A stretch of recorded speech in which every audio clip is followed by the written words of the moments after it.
Hello, in front of me I've got OPPO Reno 6. In this video I'll show you how to change battery sound. At the beginning enter Play Store and search for battery notification sound. Install this app, then open it. Tap plus in the right corner and select mode between connected, disconnected, full battery and low battery. Now select sound source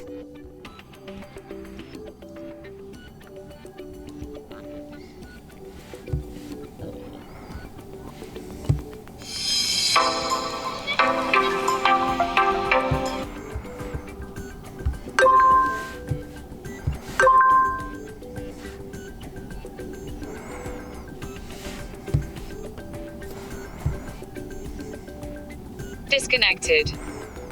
and name your battery sound. And give it description.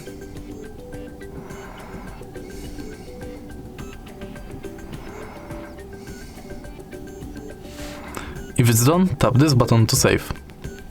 And now you've got your new battery sound. If you find this video helpful, please leave like, comment and subscribe.